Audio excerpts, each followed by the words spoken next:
Oh my gosh, you guys, I'm back. I think I forgot how to stream. So thank you so much for the subscription, Betsy Dragonfly. You got your little and Jill is here. So we've got a hype train going. Oh my gosh. It's good to be back, you guys. I love it. Bear with me. I'm jet lagged. I don't know what day it is. It was like this the whole time I was in England. I think I did okay with sleep, but I seriously never knew what day it was. So, Robin, yay! It's been a while since I've had a little hype train going. I love it. So, you guys, I had a good time in England. It was pretty amazing. I was looking at pictures this morning with my husband looking for something to show him, and I'm like, oh my gosh, there was stuff I forgot from the beginning of the trip. I saw so many things. So I thought I would take it easy today. We're not going to be doing any reading. I'm just going to show you stuff. And thank you, Robin. I love the excitement. So yeah, I'm just going to show you guys stuff, and hopefully, well, I say hopefully, most assuredly by the end of this week I'll have myself together a little bit more, and I can kind of talk about the things that really excited me and that I know you guys are going to want to know about and hear about, and things that I think I feel really privileged to have been able to see. So anyway, Jill. Well, you know what, Jill? There's a whole bag sitting on the table for you, as promised. And Robin was there when when the gauntlet was thrown that I had to bring Jill presents back, and Jill indeed has presents. So, but first of all, because toys are so important in my life, I didn't buy as many toys as I expected. I did buy a few though, and my little play school guys, I had to get them, and the sheep. Oh, how I wish I had brought my sheep friend with me, because I saw a whole bunch of sheep. Oh my gosh. And so many things that you guys who were around for Quilt Nerd with Mary Fawns, very, very early in her show, I think maybe it was like the first 6 months or so, she streamed from England because she lived there for a while. And there were so many little things that she would do and say that, like, I totally came back to me when I was there. So, anyway, as you know, the sheep is just part of my family. The sheep would have been in good company though in the Cotswolds, because there's a lot of sheep in the Cotswolds. So these guys, you probably have seen them in pop culture, but this would be your King's Guard. They come in a variety. They have a Welsh Guard, Irish Guard. You see these gentlemen at the Buckingham Palace. Blah. And you also see them at Windsor Castle. I saw them at Windsor Castle. We just did drive-bys of Buckingham. Buckingham also has another kind of guard, guys on horses. We had the most wonderful tour guide. I am in such awe of this lady. Her name is Sue. She was absolutely incredible, so knowledgeable, so professional. She has this special credential, this certification. There's only so many of her type of tour guide in England. And it's like a blue badge, I think is what she called it. And so she's gone through a whole bunch of education and training to do what she does. And she was so knowledgeable. And she kept telling us, she said, you know, you're going to remember about 20% of what I tell you and about 30% of what you've seen. And so I was like, oh man, that disappoints me. I got to try and remember as much as I can. So the beautiful thing we have at our disposal is Google. The last time I traveled internationally, Google wasn't a thing yet, really. We had like other search engines. But I really had to sort of do later research to learn about some of the things I saw on my last international travels. And I think things were often lost in translation because I was in Europe. I have never traveled in England before this, and I think I told you guys that. So some of it was a little bit of correcting my American understanding of English things. And then other things were just like, how cool, you know? I mean, things that I've sort of have a sense of. I mean, we've all seen Harry Potter movies, right? Even if you're not a fan, admit it, you've seen a Harry Potter movie. So much of Harry Potter, like Harry Potter lore comes from England, and like, you know, in context, you realize now what the cultural impact of these things is. Anyway, this little gent is a yeoman warder. They are a different type of guard. They are at the Tower of London. I did not go to the Tower of London, so oh, Jill. Okay, all right. I didn't go to the Tower of London, so I didn't get to see these guys in person. There's so much to tell. We'll talk about all of the destinations later. But so anyway, my little Playmobil guys, I purchased at Hamleys, which is an incredible toy store. I would say of all the places I went, there was probably only one destination where I was like, and I'm not going to disparage anything in England because England was delightful.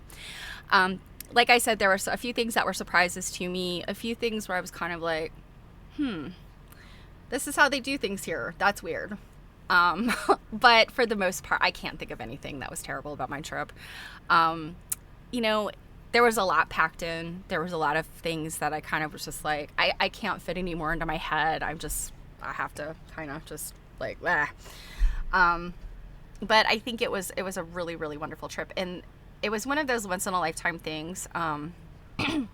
To give you some context, the last time I traveled internationally was in my 30s, and I it was basically chaperoning college freshmen for a speech competition in Eastern Europe. So I went to a number of countries. We also had some travel issues, so I ended up in countries I wasn't supposed to be in.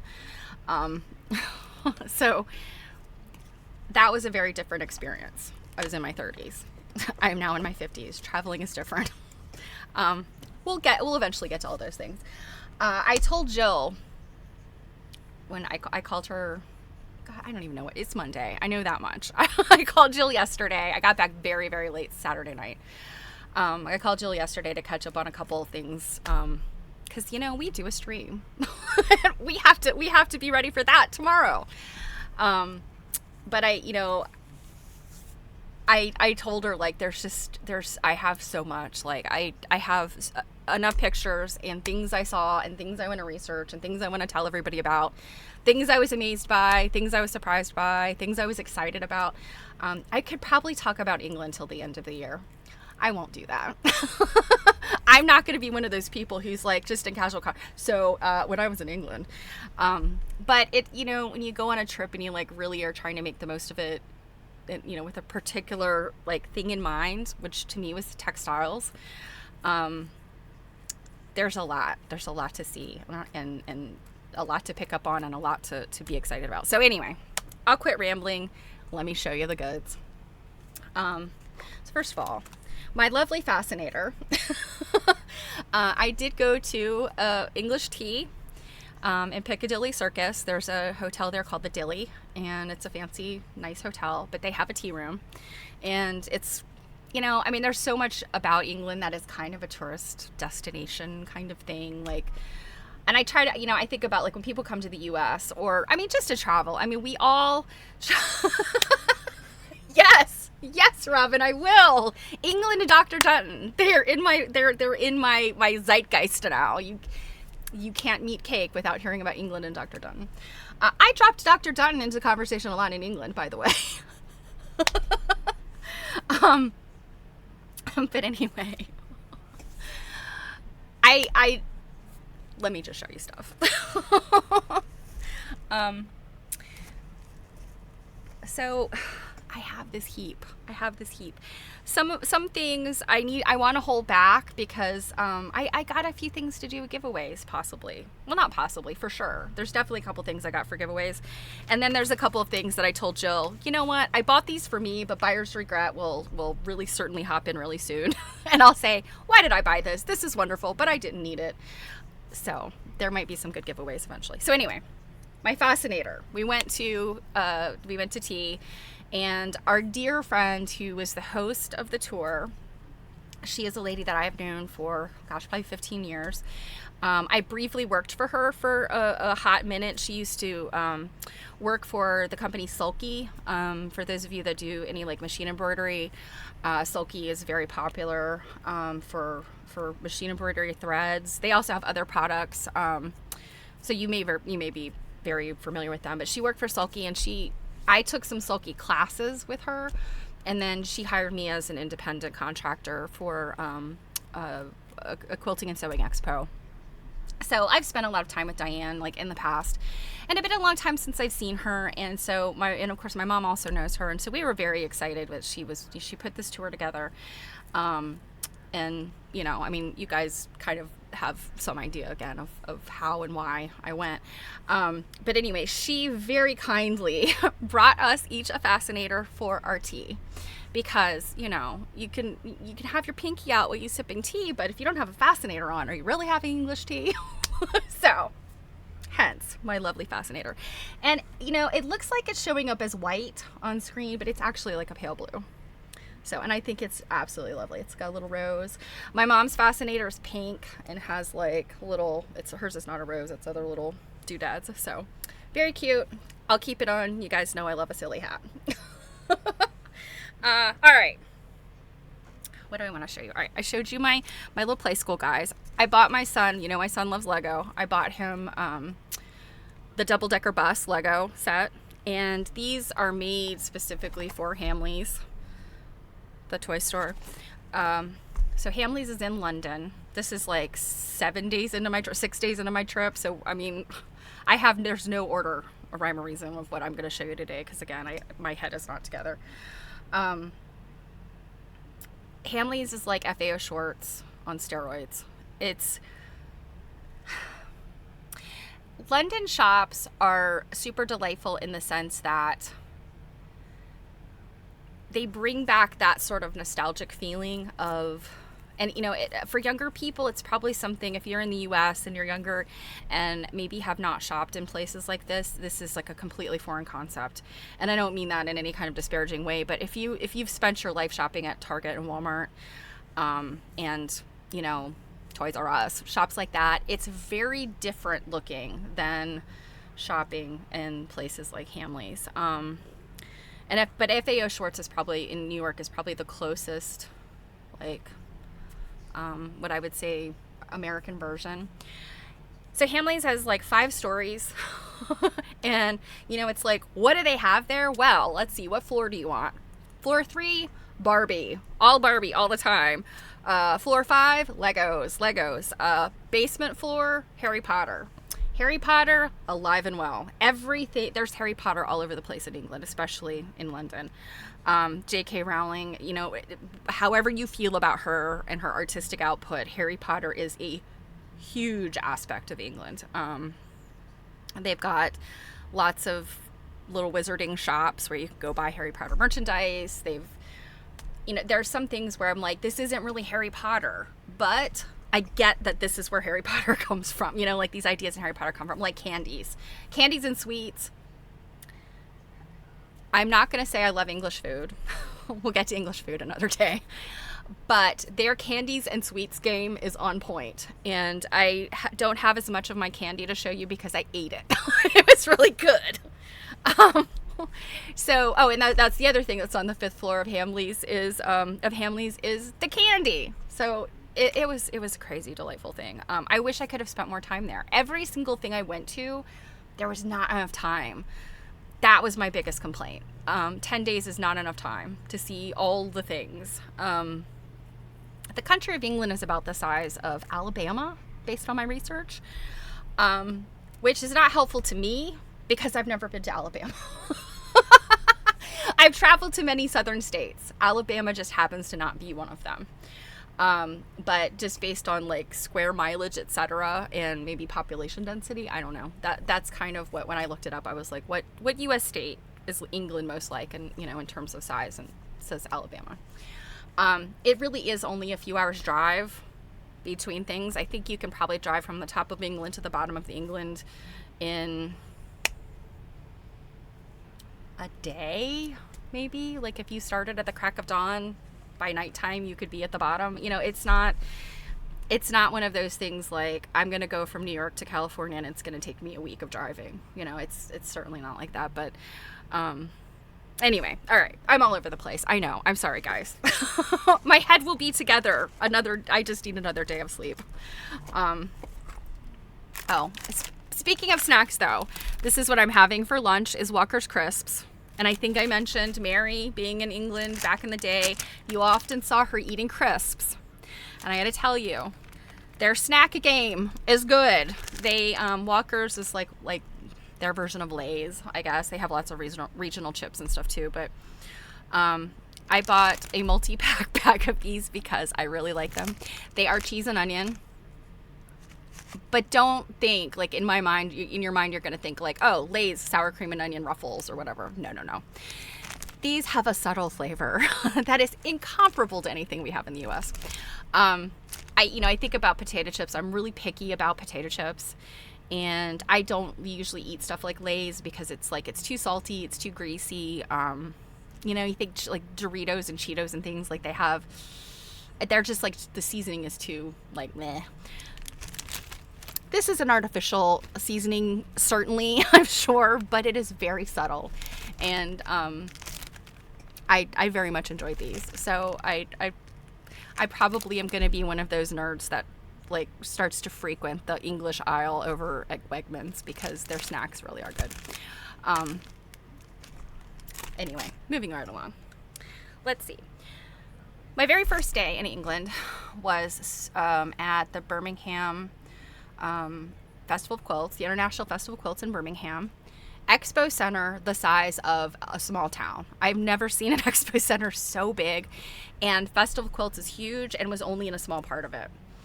I know things this size of course exist in the US, and I know I've been to expos at places that were just enormous, but I think just this this traveler's mindset, my traveler's eye, I think picked up on things that I probably don't pay much attention to here at home. But this place was just enormous, and Festival of Quilts is essentially it's like going to QuiltCon. Little bit different than QuiltCon. I mean, there was, certainly they had the expo, the incredible shopping. Oh my God. I tried to stay out of the booths because there's just too many fun things and exciting merchandise. And I'm like, nope, I have a budget. I gotta spread it out. Although I did get some delightful things at Festival of Quilts. And I saw some stuff you guys are going to know about. But one of the first things that I jumped into at Festival of Quilts was the Quilters Guild. And I was actually already familiar with them because I had bought some books from them before. I think it was probably my first seminar with American Quilt Study Group. I, of course, became aware of the British Quilt Study Group, and I purchased a couple of their journals, so their version of Uncoverings, which is the AQSG journal. And I unknowingly had purchased them from the Quilters Guild, which is a British institution. They are attached to this incredible collection, and they had this fantastic display. I took 1 million pictures. It will probably be an entire stream because it was so interesting, and it was about wartime, and I'm talking World War II, wartime quilting and sewing. And you guys will lose your mind. It was so cool. Some things that were so very familiar to me, like the sort of Depression era prints, you know, like and hexes, you know, what we know as English paper piecing, that kind of stuff. Like, it's so very familiar. You're like, oh my gosh, you know, this could be like right out of my grandmother's house, you know. But their experience of the war was different than ours here in the U.S. because the bombing was happening to them. So while we as a country did experience, you know, losing many of our young men to war, we had rationing here in the U.S., you know, just as they did, you know, really internationally, you know, worldwide. It was different in the UK because, I mean, they were like right there in the middle of it. So it was just a different look at things that were so very familiar. I have some websites I'm going to share with you guys you're going to love. They did this whole, it's just very romantic, like a war romance story that was part of this. And I haven't even, like, just the tip of the iceberg had time to look at it. So again, I'll roll all that stuff out to you. But I purchased they had this kind of cool book bundle. And as it turned out, I knew I had one of the books. So I bought the bundle and I told my mom, like, don't buy this because I already have, I'll give you my version of the book. So I have, and I'll show that. I think I have it in here below me at my feet. But anyway, part of the book bundle was a really, really, really great exhibit, like catalog. So it was pictures of many, many of the things in this exhibit, which was wonderful because I was trying to get good pictures, but sometimes you can't get good pictures with lots of people around.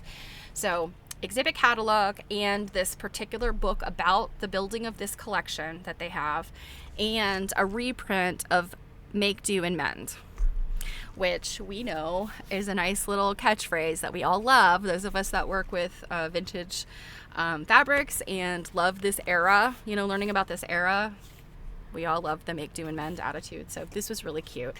And it was like, you know, in terms of prices, I was very concerned going out there. Like, I had this very kind of strict budget. I went over it. I will tell you, I went over it.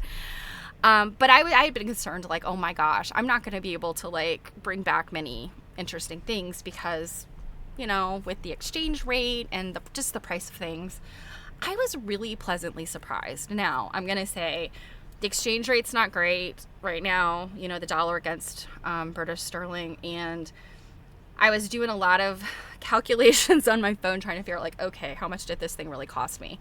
I used my American Express a lot. Side note, this is one thing that did infuriate me. I very loudly exclaimed it. The travel agency had told us that Visa, MasterCard, and American Express are widely accepted throughout the United Kingdom. No, American Express is not widely accepted throughout the United Kingdom. And when I mentioned that to people, they were like, who said that we take American Express? Nobody takes American Express anywhere. And it, you know, it was something like in the U.S., you often couldn't pay with American Express at various places because American Express had a higher credit rate, you know, like 3.5% versus 3.0 or something like that. So it's not a surprise to me, like, the reality, but it was super irritating to me that we were told, like, yes, definitely, American Express is great to travel with because everybody takes it. They do not. Anyway, I finally found the workaround, which is GPay. If you use Apple Pay or GPay with your American Express card connected to it, then you can use it. I only ran into one place I couldn't do that at, and I did have a backup credit card, which is actually my debit card. In terms of, you know, ask me outside the stream for any suggestions if you ever have to travel internationally like this and want to use a card like American Express. It's important to me from a budgeting standpoint to be able to see this stuff. So anyway, long story short, I'm looking at my American Express app and I'm able to see, like, okay, you paid, you know, 10 pounds for this thing. This is how much you actually paid in, you know, US. And when things are nice, even round numbers, you know, if your exchange rate is 1.4 to 1, then a $10 thing costs you $14. But, you know, things don't cost $10 or 10 pounds. So I'm bad at math, so thank goodness for American Express. But long story short, I was pleasantly surprised that some of the prices were not like very expensive as I had expected them to be. The exchange rate, like kind of what I was spending extra US dollars in exchange rate, kind of put things at a price that I would have been okay with spending in the US. So what I mean is, a thing that I'll give you an example. I bought some craft kits, and I'll show you what that is in a minute. You know, they were priced at like 25 pounds. And do the math, you know, whatever day it was, whether it was 1.3 or 1.4 or whatever. Once you got that exchange rate, you know, it ends up being like $30. Well, it was a thing that I would have looked at QuiltCon, say, and said, oh, $30. I can afford that. So I was very pleasantly surprised. I feel like sometimes here in the US, you will go to things and like there is a clear markup on stuff where you're like, obviously people are really trying to maximize their, you know, their profit, and everywhere that is the case. You know, people try to maximize their profit, but I guess what I'm saying is, you know, there were certainly cases where I was pleasantly surprised. Also cases where I was knocked flat because I was like, are you kidding me? Liberty of London, I'm talking to you. London is particularly expensive, and in any of the department stores are like, you shouldn't be surprised walking in there going like, Liberty is $30 a meter, their fabrics. You guys know this. If you've done any kind of US shopping of Liberty fabrics, you know how expensive they are. So anyway, I'm getting ahead of myself. Anyway, the book bundle from the Quilters Guild was fantastic, and I cannot wait to show you all their stuff. I also met the curator of the exhibit. She was there. She was fantastic, absolutely a sweetheart, and I am planning to reach out to her. I don't know, you know, if I could convince her to do an interview, if maybe Jill and I could talk to her, but maybe it's on the cards. I hope so, because she was an absolute delight. Also, check this out, you guys. Do you remember when we read Avril Colby? Way back, I read Avril Colby's quilting book, and she's a bit dry.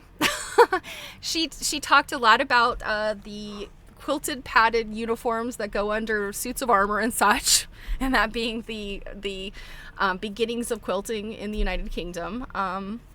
You know, true statements. She spent a lot of time on it, though. They had a picture of Avril Colby. She looks nothing like I imagined, but I took a really good picture of the picture, so you will be seeing what Avril Colby actually looked like. That was such an exciting moment to me, and I'm sure people were like, why are you losing your mind over this old picture of an old lady? It's Avril Colby. I mean, come on. All right. So, Festival of Quilts was fabulous. Something that my other big purchase. What did I just do with it? There we go. Luna Lapin. This is just a shopping bag because the kits are on the couch. So if you may be familiar with her, she's celebrating her 10th anniversary. Word Bernard! Oh my gosh! Hello, stranger. It has been a long time. It is so good to see you. I'm hoping you stopped by because I was advertising a little bit of England. And I bet you, of everybody, you know who Luna is. This book, and you can buy, you know, the book is on the secondary market now. Abe, you can absolutely find it on Abe. And I want to say at this point, the first Luna book is, I don't know, $6 or $8 on. Oh my gosh, that's so awesome, Nerd. So the British Quilt Study Group seminar in September, you got to tell us all about it. And by the way, I met Carolyn Gibbs in person at the British Quilt Study Group booth there in Birmingham, and she is such a delight. I have, of course, seen her speak, and she has done stuff for AQSG, but oh my gosh, she is fantastic. I absolutely love her, and I don't know if you've met her in person or not, but what a delightful lady. So Luna she's a rabbit doll, and you're gonna see her. You will have a blast. I can tell you, you will have a blast. So I would say Luna, if you like Beatrix Potter, if you like just charming, sweet stories, and you're not already familiar with Luna, go look her up. Luna Le Pen. Le Pen is French for rabbit. And the woman who created her is Sarah Peel. And I think she's getting ready to release, I think it's the 5th book this September, or November maybe. But basically they're dolls. They come with, the books come with great patterns, and, they're very, ragdoll. You sew their arms on with buttons, but just the most sweet and charming little costumes and things for them. And Luna's story is this whole just precious sweet story. And the books, she has her friends. And so, there's a squirrel and a dog and a hedgehog and ducks. And I think the new book has sea donkeys. Apparently, the beaches, they'll have donkeys on the beaches. Just such sweet, cute British stuff. So highly recommend looking for Luna. I was already a huge fan of Luna. I have all the books. And this coolcrafting.co.uk, I think, so if you can just see that, I'll get links together for you guys later. I know Druid is not here today, but write that down. coolcrafting.co.uk. They also have garment sewing patterns, but Luna is a big part of what they distribute. They have kits for all of the animals. And so I bought kits for 2 of them. One is Clementine the cat. The other is Hamish the Highlander, and he is a Highland cow. I was informed that Highland cow is so very American of me that in the British Isles he's known as a Highland coo, which is Scottish for cow. It's just the accent, but it's so charming.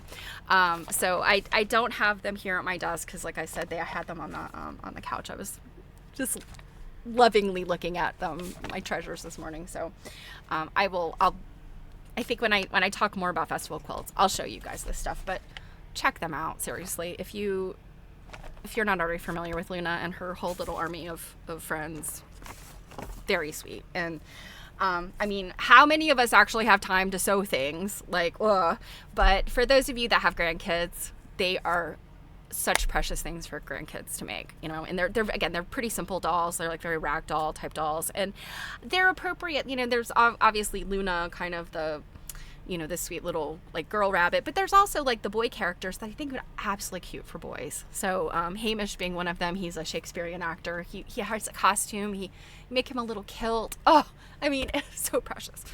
Okay, I have too much to talk about. I gotta move on. So the sites, you guys. I gotta be honest. I was there for the textile stuff, and in my mind, I'm thinking we're going to the Fashion and Textile Museum in London. I made my own side trip. I was like, I don't care what anybody else is doing. I'm going to the V&A. It wasn't on our tour. The V&A, that's a whole nother thing. You guys know the V&A is part of our part and parcel of textile history. The V&A, you need the days to go through the V&A, and they have the whole annex now, the V&A annex, which is visible storage, and Jill and I have briefly talked about that before. I only got to go to one little tiny section of the V&A, and I knew I only had that amount of time, and I really ran through it and got pictures of the stuff I knew I wanted to show. Oh my God, the V&A. Anyway, I wasn't so focused on the other attractions that we were going to. There was quite a bit of and I don't want to, please don't take this as being I didn't like it or I didn't care or I'm trying to disparage it. There was that touristy stuff. We went to Windsor Castle, and I'll be honest, the royals are interesting to me when there's something I don't know, There's the Queen's Dollhouse. That's going to be a whole nother stream. I could talk about that endlessly, the Queen's Dollhouse. But for other than that, like other than like maybe the soap opera-y entanglements of the royals, I really don't care much about the royals. I'm just not a royalist. But they are a whole culture unto themselves. They are a very important part of England for a variety of reasons. And so, but all of those types of destinations, I guess I didn't think much about before I went, because in my head I'm thinking textiles, textiles, textiles. But I really did enjoy some of those destinations very much. And what I can tell you is the National Trust, which if you've done any England researching and looked at any kind of sites, the National Trust owns a lot, or is the caretaker of a lot. And so, you know, in some cases it's really hard to kind of do an apples to apples comparison between what we know in the US and what they have over there. But I would say, like, it's kind of like, think about the national parks, or think about Smithsonian, you know, in DC. There are sites that are open and free to go to. You know, in some cases it's like the grounds are open, you can go there anytime, but maybe like a special exhibit you have to pay for. But overall, I mean, I think that these sites were, you know, very well, like, they're just used to a million tourists, right? They kind of have their thing down. They get you through, and they have like this very compressed amount of sort of education that they give you. And they do a really good job with these little tour guide books. And so what did oh, thank you, Word Bird Nerd. I just realized you put the link in there. Bless you. So they do these little guidebooks, and they're really good. And I think I just mentioned this a few minutes ago. It's really hard to get pictures of all the things. For one thing, and I mean, this is an issue here in the US too with museums, is anything that's textile or photographic or a painting, and if it's especially old, they're not going to put very good lighting around it. So you try to take pictures of stuff. And yeah, I have a decent new phone with, like, you know, the widescreen and all that jazz, but with tourists and weird lighting and all this stuff, you can't get the pictures. Like, the things your eyeball is seeing and the things you're getting on your camera are not always the same. So these books were fantastic. They're not super long books, but they have really great information about the location. They have, you know, lots of pictures, lots of the history that you get of, you know, and the guides will tell you, and they're not expensive. I think this one was like £5. So it's, you know, less than $10 US. And I picked them up for several of the locations we went to. Now, Oxford Castle Prison is not National Trust, but, you know, even though they're not National Trust, they are still kind of doing this little guidebook tradition that they're all doing. Laycock Abbey was especially interesting because there's two places where Harry Potter filmed in there. And as soon, you know, they told us, and I'd kind of seen a picture, and as soon as I walked in, I knew exactly the scene from which of the movies there. I was like, I feel like, you know, I'm like looking, where's Professor McGonagall in her cute Harry Potter pajamas? You know, Dame Maggie Smith, I could see her standing right there. So that was really cool. That was like, you know, and I get that feeling when I go to Los Angeles or San Francisco, like major cities where you've seen a movie with a thing, and you get there and you're like, oh my God, I feel like I'm on the scene of, you know, whatever. Lots of those experiences in England, because if you like British stuff, if you've watched any of the movies, you know, gosh, I could think of like just dozens of movies, and obviously Harry Potter being one that just is ubiquitous, but like Notting Hill and, oh gosh, I'm absolutely blanking right now because, again, jet lag. The Roman baths. One of my less favorite destinations. I would say the Roman baths were very interesting. They were nothing like I expected, and it was a little weird under there. but the story of them is fascinating. Yes, Lake Hawk Abbey is an absolutely gorgeous little place. So many of these little villages in the Cotswolds, which is sort of there. It's sort of in the middle, kind of down south, but in the middle. Like they're not coastal. I didn't quite understand what the Cotswolds were until I went there and they explained. The Cotswolds is kind of like a geographic element. It's, I think it's like 15 by 90 miles. So 15 miles wide or 90 miles long by 15 miles wide. And it's geographic formation is what creates the Cotswolds. A lot of sheep there, lots of cute little thatch roofed cottages, and the Cotswolds limestone, which is this honey colored limestone. The dry fit walls, the little the little stone fences and stuff.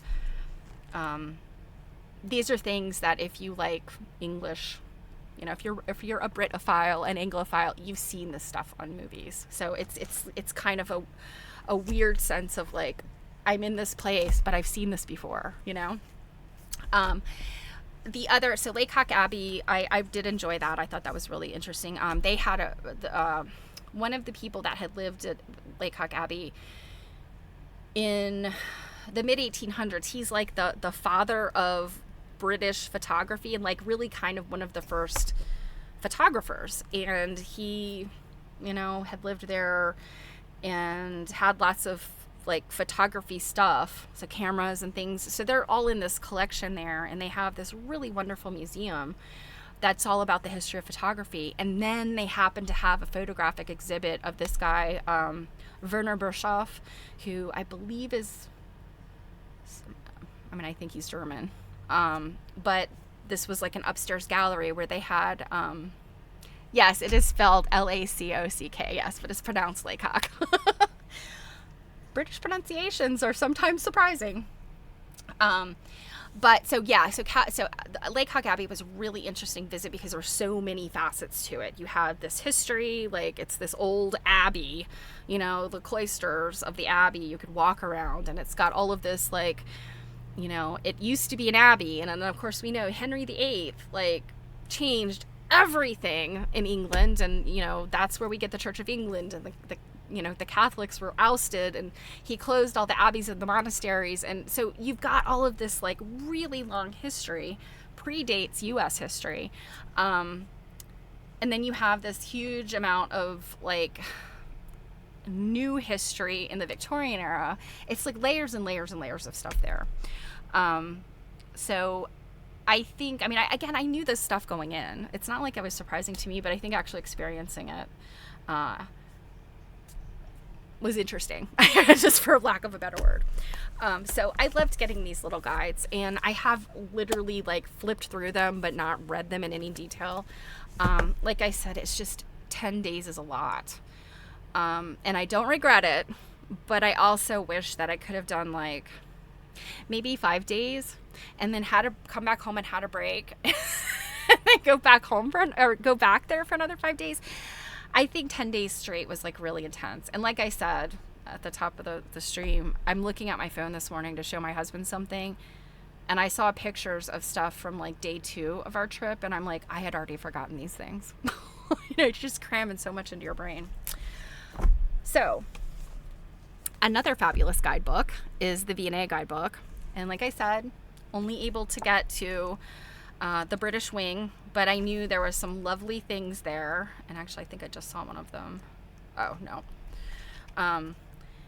But I knew there would be some sewing and textile stuff in the British wing, so that's why I chose that one. But they have a huge sculpture gallery. I kind of took a picture of it from the end so you could literally see how long this thing is. They have a bunch of different Asian rooms. They have Japan and China, and just beautiful, lovely things. They have fantastic exhibits. When you go to the Smithsonian or go to any major institutions in the U.S., you should be impressed with what they have, because they do pour a lot of effort and time and money into those things. Of course, with budget cuts now, who knows what the hell is going to be happening here with our institutions. but they really have their act together in England with these kind of things. So I did this is how I spent my money, is just these books. Now here's the other thing. I am the kind of person I'm reasonably well traveled within the US. I have been on planes. I have traveled internationally. I know what it's like to have carry-on luggage. There was a method to my madness. I was like, I know I'm going to buy a lot of literature. And I brought a bag just for bringing it back. I did not have a carry-on. I had like my backpack, which was like my personal item. And I had an extra bag because I knew I would be bringing back stuff that would be too heavy for my suitcase. But something happens over 10 days when you're like, yeah, I know I'm going to be busting my butt to carry some books back. Somehow you go on day 10, whoops, I didn't mean to buy that many books. I have a problem. Here's a side note with the National Trust. Jill, I did not tell you this yesterday, but this was something that you're going to love. This was so charming. Several of the National Trust sites had used book rooms where they would accept donations and they would sell these used books in this little like used book shop off the side of the attraction. I loved that. I mean, and sometimes the books had zero to do with the place. If I remember correctly, I bought this one at Little Morton House. Little Morton House is a Tudor house, which was maybe one of my favorite places. I'm a very big fan of the Tudor era. It's so fascinating. Mostly for the costumes. You guys know I'm a costume and textile person. I also, the architecture is so very, like, you see this and you automatically are like, oh, that's England. And this Tudor style stuff is just, like, you know it when you see it. Maybe you don't necessarily associate it with what it is, but you're like, yeah, I've seen that. That's a thing. So I loved that place. And they all have fantastic little gift shops. And then some of them have the used books. So this is called The Blue Storybook, a Blackie bumper. I'm pretty sure it's like our Dick and Jane. And it's like kind of their bake sale, They have this little, it gets them a few pounds. I think I paid like £2 for this book. And some of them, like Trentham Gardens, I went there. I'm pretty sure they had a little book thing too. And, they had a lot of gardening books. And so you go to some of these places and it's like clearly, the people who live around there that donate these books, it's like, yeah, gardening books. That's a person who would go to see a garden, a big, beautiful Italian garden, probably enjoy gardening. And so the used gardening books are like perfect for them. So I thought it was so wonderful. And I bought this early in the trip. Day 10, I went, Stephanie, why did you buy a random used book that you have to carry back? But I just had to because it was so sweet. I have such a pile of wonderful, wonderful things from the Quilt Expo from International Festival of Quilts. This is from the quilt collection. This was the exhibit catalog. And you can see, like, literally they have the picture of the item, a description, a really good description of it. And they're kind of out of context. They had them very, very beautifully curated there at the festival, but this was just such a fantastic little book. And the curator, by the way, her name is Heather.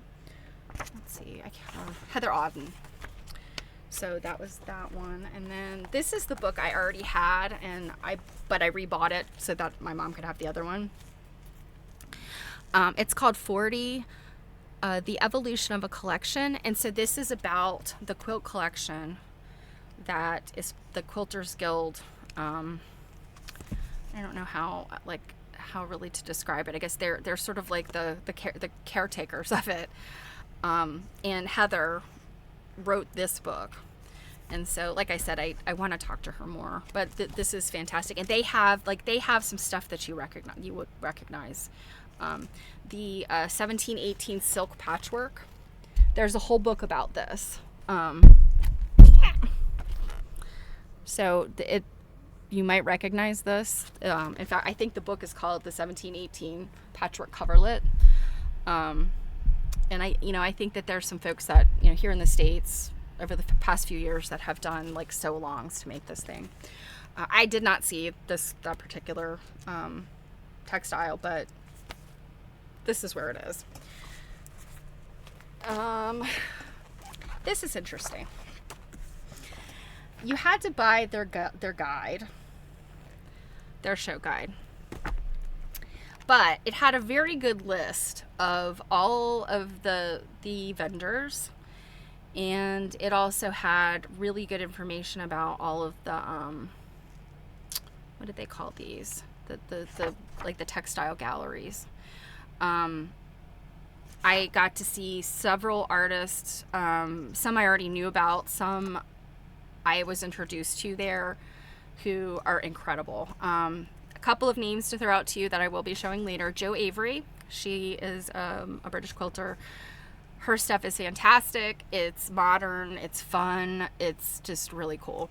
Galagrado is a French-based quilt artist. Her stuff it's about feminism. But her quilts are primarily pictures of these women's faces, and they are stunning and so interesting. And Sarah Impey is another artist whose work I looked at. Her work has words in it, so I was especially enamored because, I love a quilt or a textile with words. And so we'll look at her stuff too. And so, and then this had all the exhibitors. So this was a really great guide. This was interesting. So this is the competition guide or the competition catalog. And this lists all of the quilts that were in the exhibit, but there are no pictures. And, I get the fact from the standpoint of creating the show, QuiltCon will come out with, post QuiltCon will come out with an exhibit catalog that has, at the very least, the winners, the category winners. But I want to say the last few years, just because people have wanted it, they developed a guide or a catalog that is fairly thick and, has pictures of everything. And even for quilt cons that I don't go to, I have purchased those. Just, it's like Quilt National. It's a book, it's a document, it's a documentation. This is a great documentation, but it is all just text. So I was kind of like, huh. So I kind of and all of the quilts had a number. So for instance, the category might be, let's see, art quilts. So the art quilts start with ART and then have a number. And the group quilts are GRP and a number. So, I went and took pictures of as many things as I could, and I got to the point where I was kind of like, we're running out of time, so I'm taking pictures of just the ones that I was like, I love that, got to take a picture of it. There's a lot of things about festival quilts that was just a little bit different than what we're used to that I found really interesting. For one, what I can say, and this kind of surprised me, it is juried. I'm 99% sure it is a juried show, but they jury in things that would never be juried in to QuiltCon. And I gotta be honest, I kind of liked it. They juried in things that I think were not high art. They juried in things like Elizabeth Hartman. You guys, I think, are mostly familiar with Elizabeth Hartman. She does the cute animal quilts. I've made a couple of them actually, but they're all made with half square triangles and rectangles. And she's done the sea life. She's done, all kinds of stuff. So, okay. So juried and non-juried quilts. Yeah. So some of these exhibits, you're seeing quilts are like, oh, that's an Elizabeth Hartman pattern, or that's a Lori Holt pattern. You see that at maybe regional quilt shows here in the U.S., but you would not see them at QuiltCon, because QuiltCon has this like very specific delineation of what they're going to put on the walls.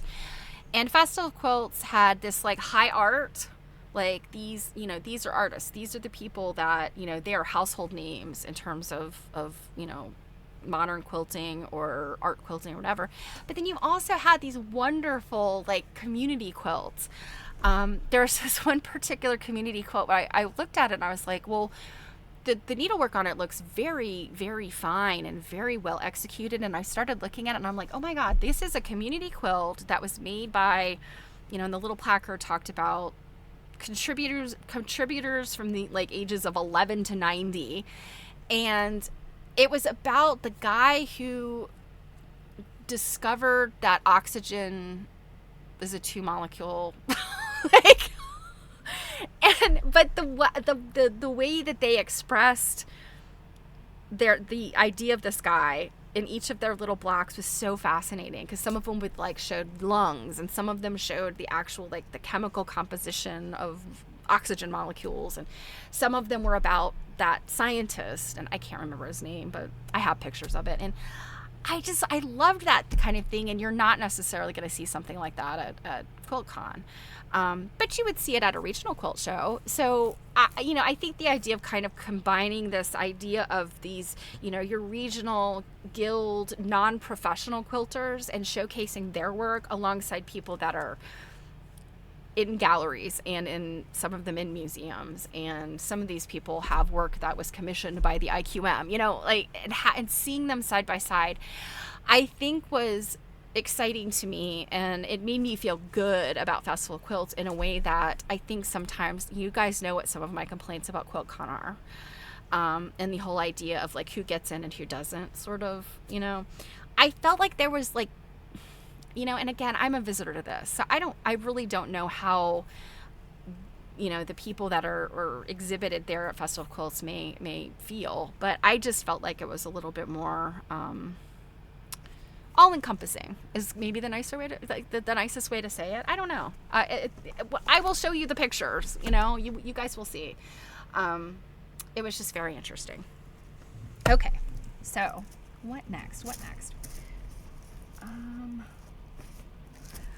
I guess I will say the Fashion and Textile Museum was so cool.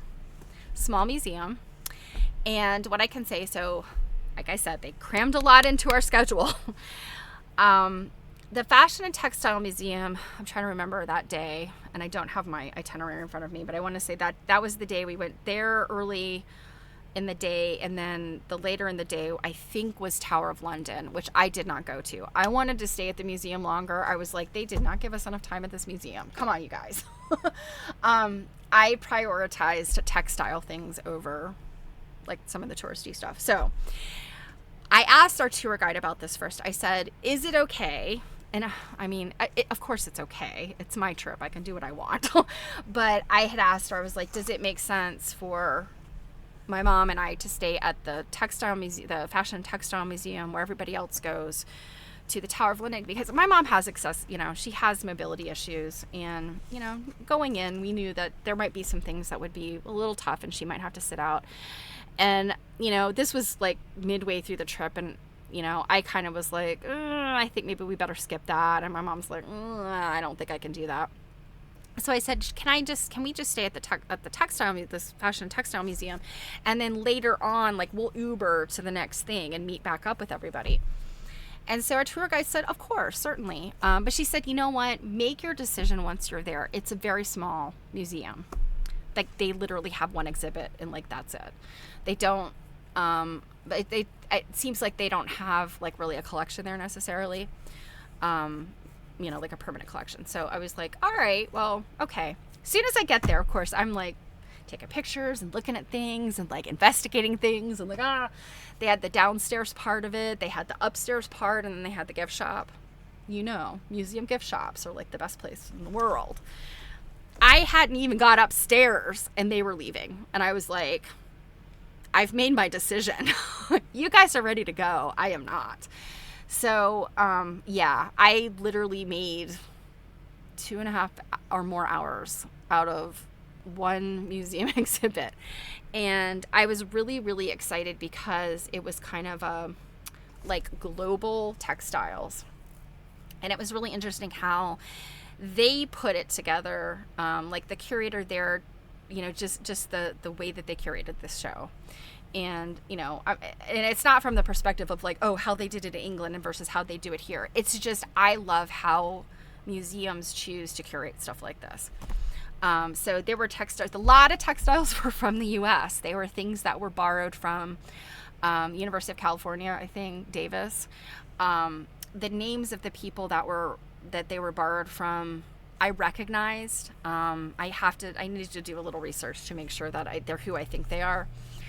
But there were things like, as an example, the sugar sack cut and sew dolls. If you guys have probably seen those, and there's something that I'm kind of into. You know, I'm not necessarily. I collect cut and sew stuff, so I have a couple of those sugar sack things. But one of them is the Sea Island sugar. And I want to say it was in the 30s. They released, and well, of course it was in the 30s. It's Depression era stuff. They released these series of dolls of the world. And the U.S. doll was a little cowboy. And they had a version of him there. The cat, there's this cat, this old-fashioned looking cat that you could make up and put a brick in it as a doorstop, or you could just make it into a soft toy. It's one of those things, you'll know it when you see it, and I have a picture of it. Like, they had one of those. So there was a lot of U.S. type textiles there.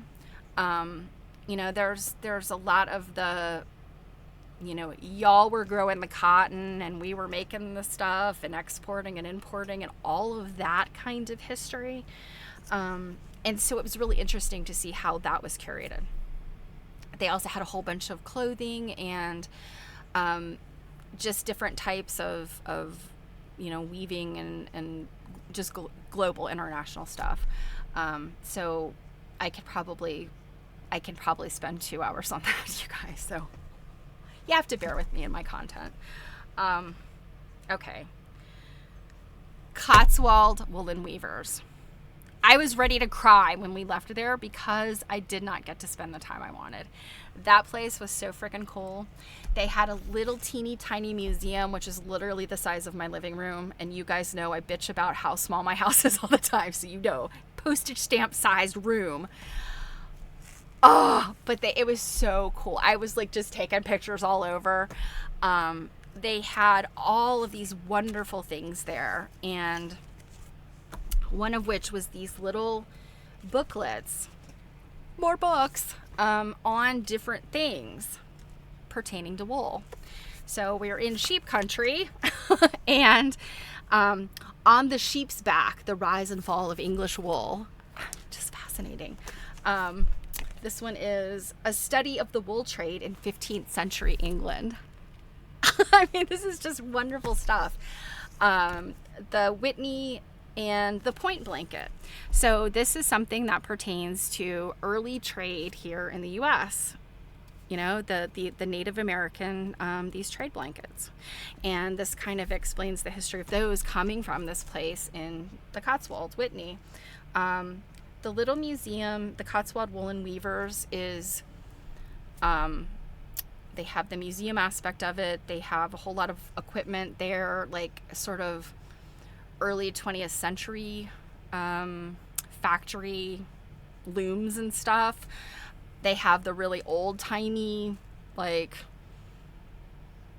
the sheep stuff. Like I don't even know the words to use. Like shepherd crooks and just stuff like that. Just, I mean, this whole wool industry. And I think one piece that was missing out of all of this for me was we got the wool, we didn't get the cotton the way I really wanted to see it. And that was because we didn't go to Manchester. I think that was probably my one, well, the V&A but I did get to go to the V&A. But the V&A not being part of this tour and Manchester not being a part of this tour were I think the missing thing. We did go to Liverpool. I don't really have a whole lot of souvenirs from Liverpool. I'm trying to think. I honestly maybe didn't buy anything in Liverpool. We went on a Beatles magical mystery tour, and I do know the women I traveled with, and I haven't even talked about them. They were fantastic. They were the most delightful group of people. You know, when you travel with people that are essentially strangers, I mean, it's a crapshoot. You might have people that are real irritating, or people that are mean, or just not nice. These ladies across the board were absolutely fantastic. All different personalities, you know. I mean, some of them knew each other, some of them didn't. Many of them had traveled internationally before and had been to England and been to many things. Others had not. So they were absolutely fantastic. But many of them really, really, really loved Liverpool. My mom really loved Liverpool. The Beatles are really important in Liverpool. Ringo and Paul McCartney still do a lot of things for Liverpool. You know, Paul McCartney comes back and delivers awards, and like, I mean, I guess it's essentially like he gives the graduation address at, you know, this Liverpool Academy of whatever. The Magical Mystery Tour bus that we did, a bus tour, was fantastic. The guy that was our tour guide for that is in a band, and he, you know, clearly has just a love for the, you know, the Beatles music and the history and lore of the Beatles. That was a really fun diversion. Aside from the dock and the, you know, the understanding that Liverpool was, you know, it's on the west coast of England, and it has, you know, import-export importance. You know, from that perspective, you know, Liverpool was historically interesting, but most of what we did when we were there was Beatles focused. And so the Cavern Club was the place where they played a lot of their early shows. It's not the original one that we got to go to, but it still is a huge tourist destination. Many of the women that I was with really enjoyed that. And my mom did. You know, everybody on the tour bus is singing the Beatles songs, and it just, that was really cute. But like, I don't have a whole lot to share from there except for pictures, which you will see. Okay, so after Liverpool, Oxford was the one day it rained. We were so very, very, very lucky. I was ready. I had prepared myself. The one day that it did rain, I was like, praise Jesus, it did not rain more, because I was miserable the day it rained. But I had my mom had an umbrella, and we had raincoats, and it was manageable, but still, rain ruins everything. And England is known for being a rainy place. And we were just super lucky. And I don't know, I kind of guess that maybe summertime is probably generally good time in England, because the weather maybe tends to be a little less rainy. So I have to say that was like one of the things we could not necessarily plan for, but we really, really lucked out. That said, Oxford, we were there very briefly. That was like a one-day trip. I got to go to the Oxford Castle Prison, and the history there was very interesting. I have shocking tales. The kind of people that they locked up was shocking. And the various conditions under which people were imprisoned over the history of this thing. Very fascinating. There's some just incredible stories there. Bath. Like I said, we went to Bath for one day. The Roman baths, frankly, appalling. They stink. The water is gross. It's no wonder the Romans, that Rome fell, really. Their water systems were impeccable and like very state of the art for Roman times, but also They lined their bath with lead, and they had some very interesting ideas, and we'll get there another day. So let's see what else. Okay, so London, Liberty. Let me get to Liberty. Liberty, I got this very cool tote bag. I'm not going to use it though. This could one day become a giveaway. So have your eyes on this. You have all seen pictures of Liberty. If you are a quilter, if you are a fabric person, if you have ever touched with your fingers Tana lawn, you know how, oh gosh, Liberty's a mecca. Liberty makes wonderful fabric, etc. But, and I mean, again, going in, like, it's not like I didn't know this, but I think when you're hit with reality, when you are physically there, you're like, oh, okay. So Liberty is not a fabric store, which I think is probably a surprise for some people. Liberty is actually a department store, and the fabric section is on the 3rd floor. It is around the center. So if you've seen pictures of the fabric at Liberty, you're basically looking at, like, it's kind of like a I don't know what's the right architectural word for it, you guys. It's like a gallery. So it's like 4 sides. You've got the shelves, but there's like an opening in the center, and you can look down to the other floors. And so that fabric is all around the edge there. And then off to the side, there's a room where all the notions are. And then there's like another whole big giant room that you're suddenly in an area of kitchen things, like placemats and tablecloths and dishcloths and things. And that's when you realize, like, wait a minute, I'm in a department store. I'm in an old school department store. Things are just merchandised differently. Like I said, it is different to go into a department store versus, you know, a department store in the US like Macy's. And then to go into a department store in the UK.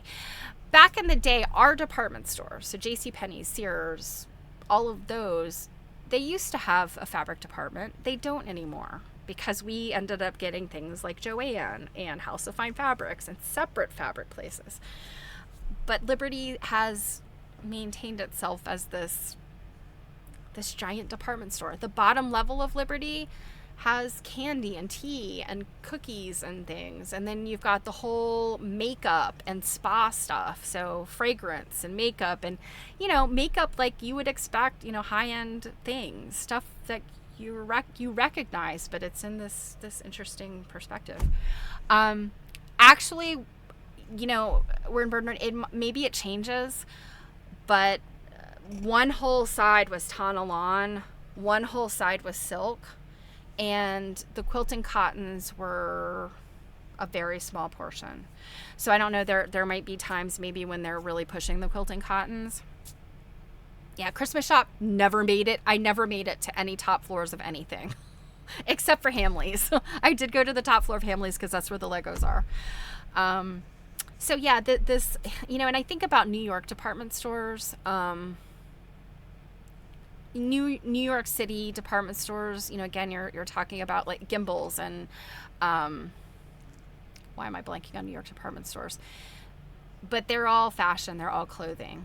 So, you know, and they also have housewares. So those are like what I would say is what Liberty and the department stores in London are more like. They are nothing like what we in the suburbs are used to, I guess, is what I'm trying to say.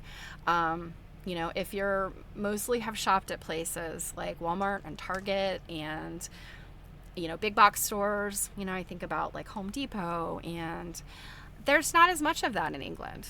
Now, they do have that stuff. Don't get me wrong. They have, there was a store that as we kind of drove around the center, you know, Birmingham and you know, kind of outside of the little villages of the Cotswolds, but more into the suburbs, there were things that I was like, that has got to be their version of Home Depot.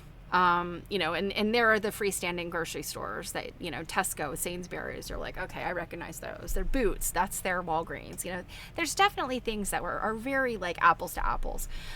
But the department stores are just, because I'm in my day-to-day, I'm not shopping at places like that.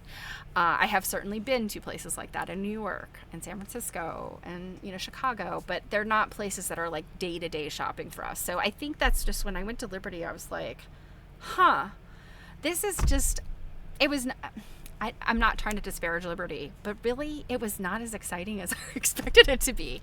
Now, walking up to it, the block that it's on, I mean, it takes up like a whole like city block. The front of it is that Tudor style thing, you know, that Tudor style architecture. I mean, this is what it looks like. This is Tudor style architecture. It is grand. But it was not the exciting destination I wanted it to be. Now, they had some very nice things. But the prices on some stuff, I was like, what? Yes, lots of people mention that Liberty is underwhelming. Yeah, I think that you build it up in your mind and you think like, Tana Lawn is beautiful fabric. It is so soft and it's so fine and it's just, and it's so expensive. And to go back to Festival of Quilts, there were many, many Liberty quilts. And not just like I included some Liberty fabric in my quilt, but I made a king-sized, very detailed quilt out of Liberty. And I tried to make it like a charm quilt. So I used every Liberty fabric there is. That's a major flex, you know. Liberty is very, I guess, beloved. Liberty shows up in a lot of things, like the Luna kits I bought, the rabbit. The cat, I bought the cat kit. The inside of the cat's ear uses Liberty and uses a little swatch of Liberty cotton. So it's kind of a ubiquitous thing, but it's also just, yeah, underwhelming. That's all I could say about it. And the rest of Liberty, again, they had lovely things. Like, this is such a cool tote bag, but I paid a fortune for this tote bag. And it was one of the more affordable things. You know, they're just, you kind of walking around Liberty and it's like, they have like some very cool artsy stuff. I think about like Macy's and places that did like, they do kind of special collections of things with, you know, artists or whatever. And they had those things and you're looking around, you're like, oh my gosh, look at this. It's a change purse that looks like a little jar of Carmex and it's just sitting out on a table. So you pick it up and you think, oh, and then you look at the tag and you're like, oh, this costs 285 pounds. And then you're doing a little bit of math in your head and you're going, this tiny object that was not in a case or anything is just laying out on a table. It was really interesting. And you know, like, the capitalist aspect of tourism, you know, I struggle with all that. Anyway, Liberty, underwhelming. Now, Harrods, I did not get to go to Harrods. Some of the other ladies did. And one of the interesting thing about Harrods is they have these like little like store maps that they give away. They're apparently sometimes hard to get your hands on because people take them as souvenirs. I did get at one of them, and I have, this is my little sack of you know, little maps and things on my little, you know, all those little things you pick up. So let's see, where's my Harrods one? Hand and Lock. I haven't talked about Hand and Lock yet, you guys. That was something else. Where did it go? Oh, here it is. This is the store guide from Harrods. Harrods is just basically wall-to-wall things nobody can afford unless you're very rich. You know, Cartier, Dior, all the things. Just like, again, just like New York stores. But that culture of capitalist tourism, like everybody wants to go and buy their, you know, their Harrods thing. Yes, Harrods is, yes, it's definitely a destination for that kind of thing. I think there's a number of places where they have food and tea rooms, and even though that stuff is, again, like just so expensive, you can afford to splurge, right? And so let me show you my splurge. This was my last day. So something that's interesting, and this is going back to the royals, there are a handful of institutions and places in the UK, purveyors of goods, that have like the royal approval, and it's called I think it's called a warrant. Wernberg, or correct me if I'm wrong, I think it's called a warrant. And they literally have this little blue enamel plaque. Hand and Lock had it on the front of their building. Fortnum and Mason had it like throughout its buildings. I walked into Fortnum and Mason, yes, by royal appointment. Yes, so basically it's the king has said, yes, Fortnum and Mason is my official grocery store. And this tailor on Savile Row is, he made, that tailor made Prince Philip's suits. So the royals said yes by royal, the king or the queen has said yes. It's kind of like, to me, this is the American version. You know how NFL, like XYZ is the official NFL, blah, blah, blah. Capital One is the official NFL credit card. That's kind of how these royal appointments work. Yes, Jen Jones is the official provider of Welsh quilts. Yes. So Fortnum and Mason is the official, like, grocer of the royals. They have very fancy things. I went into the bottom floor of Fortnum and Mason because everybody wanted to go over there and gawk at the food. And it was insane in there. There's so many tourists. And I was like, I can't. Too many people. I can't. So I was kind of bummed I didn't really get to see Fortnum and Mason. Got to the airport. My trip home, Heathrow, I'm going to go ahead and say the trip home was kind of a nightmare because we got dropped off at the wrong terminal. I'll stop there. But we had some time in the one terminal, and it was where all of the luxury duty-free stuff. Fortnum and Mason had a lunch counter, like a bar kind of thing out, freestanding in the middle where you could go sit down and have some food. And they also had a little store where, and one thing that I really loved about England, and we also have this in the US, so I'm not saying this is really, but like specifically an English thing, but there's a lot of places in England where you kind of just pop in and they'll have a cooler case. And so I'm talking like Tesco Express, Greg's, which is like a little bakery, kind of crappy bakery food, kind of go in and grab it. Sainsbury's, Starbucks, like all the places have a little thing. You pop in, you get little sandwiches and maybe a little bag of chips, kind of like our convenience stores, that kind of thing. Well, Fortnum and Mason had their own version. And this was my very last splurge. It was a hamperette from Fortnum and Mason. And the reason why I went ahead and spent the money on it is because I know how much afternoon tea cost at the Dilly. And this little afternoon tea hamperette was cheaper than that. And I ended up with this very cute little like freezer bag kind of thing where you could put a freezer pack in there and have your little lunch. And I thought, what a cute little souvenir of Fortnum and Mason. It had tea sandwiches in it, which my mom and I devoured the tea sandwiches because they won't keep. The scones, however, the King's scones, my husband and I had for breakfast this morning. I have not yet used the Royal Blend tea bag that I got. And check this out, you guys. Okay, so you have purchased your little Fortnum and Mason little, it was the afternoon tea hamperette is what they called this, the little picnic hamper. And so you've got your disposable silverware, right? Well, one thing I could say for England, they're very environmentally conscious. Things are recyclable, sustainable.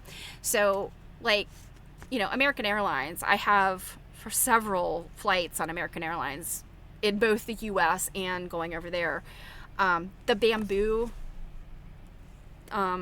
disposable bamboo cutlery.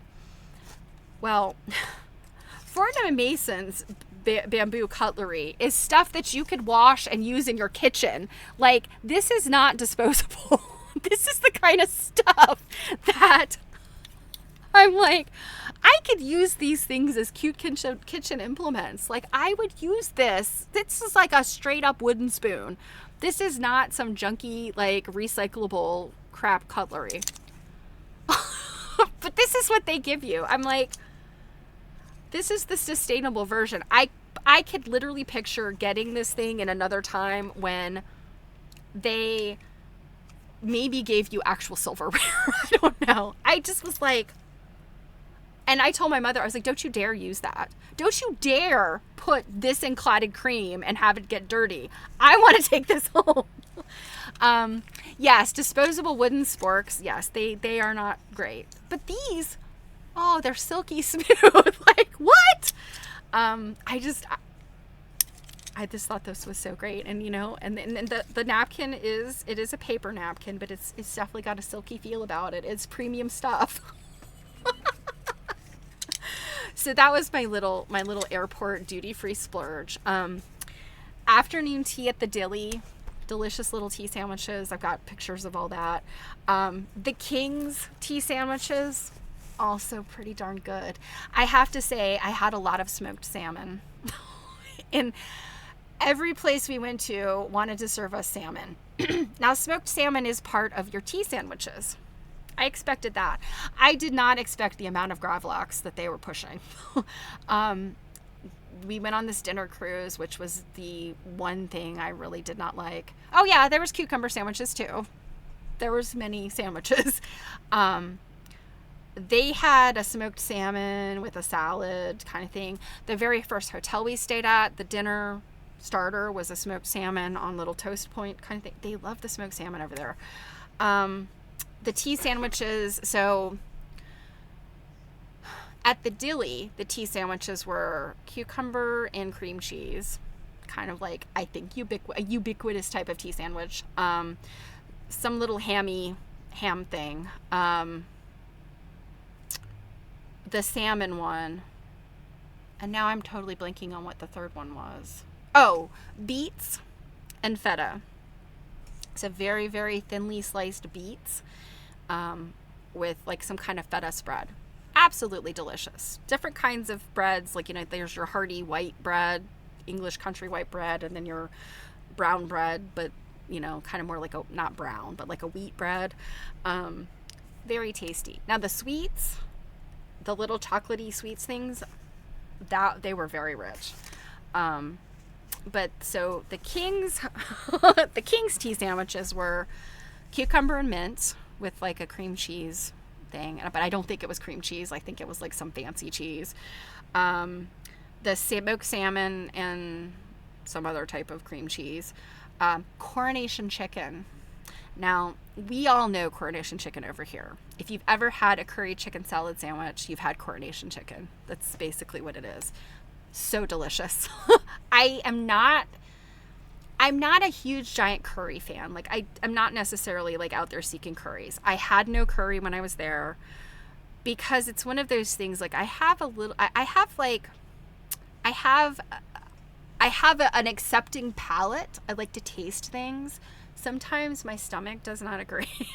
So it's like, I'm not going to jump into curries. Like, I feel like that's might not be good. But I do think chicken salad with a little curry in it is just chef's kiss. And Coronation chicken, it's where it's at. Look it up. There's Coronation chicken recipes out there.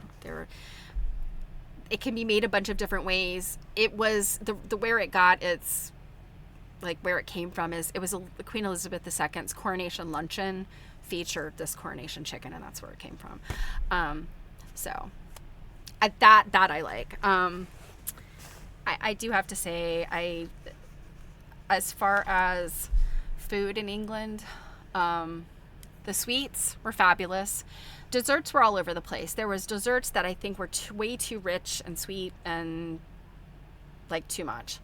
Some of the chocolate stuff was just like, and thankfully there's usually very small portions. You know, I think about sometimes you go to places in the U.S. and like a dessert portion is like for 4 people. You know, you have this giant wedge of cake. I think that the portions there in the U.K. were definitely much more manageable as far as a dessert goes. So even if it was a very rich dessert, it was manageable. But, you know, like I said, I love the Walker's Crisps. I love sausage rolls. Those are pretty good. A full English breakfast, if I never smell mushrooms at breakfast again, I will be very happy. I have a weird morning thing. My stomach is sometimes just not happy in the morning. I can't sit in front of a big breakfast. I kind of do a little bit of a snacky nosh for breakfast, have some coffee, you know, maybe like some oatmeal. Like that's kind of my breakfast, maybe a little cereal. You know, I just don't eat a lot for breakfast. So, but when you're traveling and you know that like your next meal may be a little delayed and you can't just be like, man, I'm hungry, let me go to the fridge. You have to think about that stuff. So I was really trying to bulk up on like protein and like have a big breakfast in the morning. And if you've never traveled internationally, I do have to tell you, continental breakfast in Europe, oh my God. Eastern Europe, I stayed at a Sheraton. It was a 5-star Sheraton in Prague. This is back in the mid 2000s. And I was just gobsmacked at breakfast. It was amazing. Like you could just eat and then never have to eat again for the rest of the day. The English breakfast, continental breakfasts were also very similar, but it was clear like they have this set, like this is what is going to be on that breakfast buffet. And it is, the hot stuff is always a full English. So if you don't know what that means bacon. Their bacon is not like ours. It's more like ham, and it's most often undercooked. I like a crisp bacon. Their bacon is not crisp. Sausages. Now, sausages in the U.S. sometimes have seasoning that I don't love. Sometimes it's overly sagey. I do have to say, I thought that the sausage game in England was pretty good. I think they know what they're doing with sausages, even when it's just random blah hotel food. The sausages are good. The other thing they do are grilled tomatoes, baked beans. And when I say baked beans, I do not mean like delicious barbecue baked beans or delicious Boston baked beans. I mean like a can of Campbell's baked beans, except I don't think that they have the pork bits in them. So it's basically like a can of vegetarian beans, and they heat that up. The beans. Toast, yeah, that's a thing. Yes, very soupy baked beans. Like just, I several of the ladies I traveled with, I saw them eating the baked beans, and I was like, more power to you, sister. I can't do baked beans at breakfast. The grilled tomatoes. Now, I think a grilled tomato, sometimes you just like kind of want that like savory sort of vegetable taste. I did grab the grilled tomatoes a couple times. And some places did the grilled tomatoes better than others. And it also is one of those things like, I mean, just as here in the US, when produce is bought in bulk, sometimes that produce is not, you know, it's been maximized for travel and not for deliciousness. It's not farm to table tomatoes. They're just bleh. And then the mushrooms. And now I am not going to throw a mushroom out when it's in an omelet, but just a big serving dish of mushrooms, I'm like, bleh. And mushrooms, cooked mushrooms, do have a specific smell. They have like an aroma, which is it's delicious for lunch and dinner. It is not the thing I want to smell first thing in the morning. And yes, Kathy, you brought up black sausage. I knew what it was. Black pudding. I know what it was. The very last day at the hotel breakfast, I said, I'll taste it. I'm going to finally taste it. It is the most disgusting thing I've ever tasted. And I think it was we're at a Holiday Inn, which was, it was a perfectly acceptable hotel. Let's put it that way. Nothing was like super glamorous. Nothing was out of this world. It was perfectly adequate. So I'm going to say their black sausage, their black pudding was perfectly adequate. But yes, black pudding is made with blood. Congealed blood kind of as a thickener, and a grain, so like oatmeal, or I'm trying to think what, like groats, like just some type of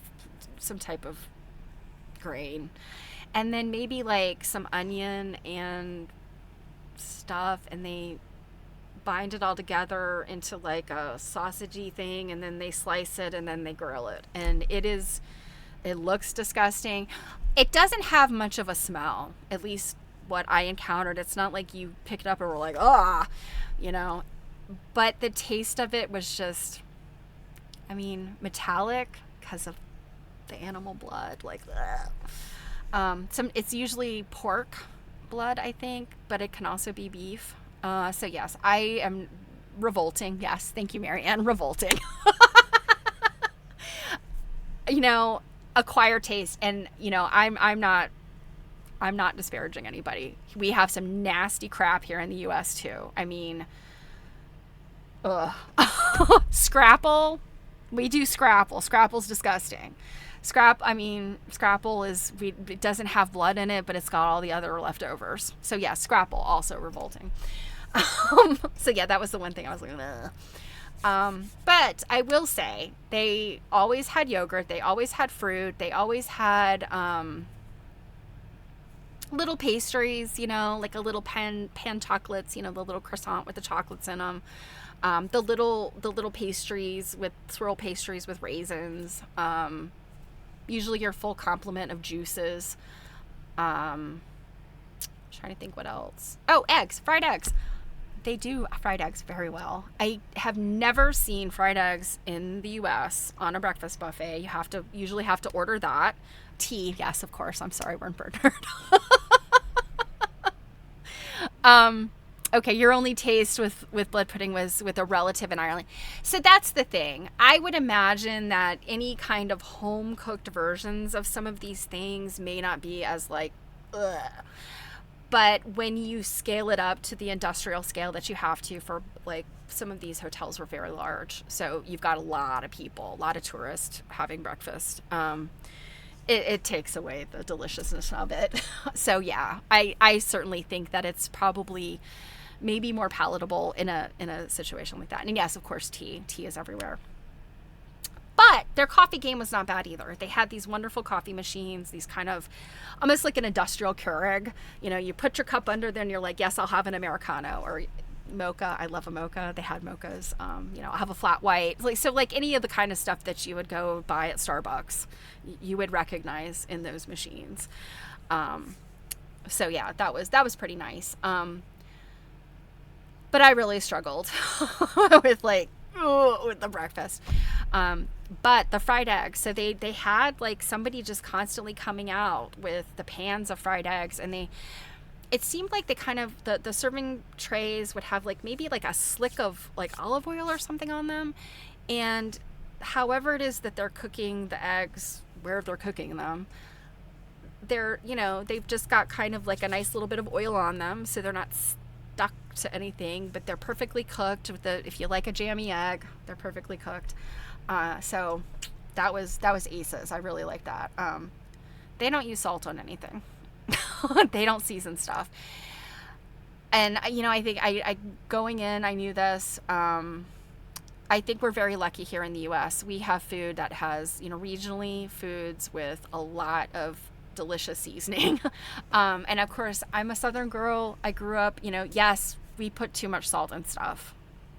This is why everybody in the U.S. has contributing factors with high blood pressure. High blood pressure, I realize, has other causes, but the salt intake that we subject ourselves to is a problem for a lot of people.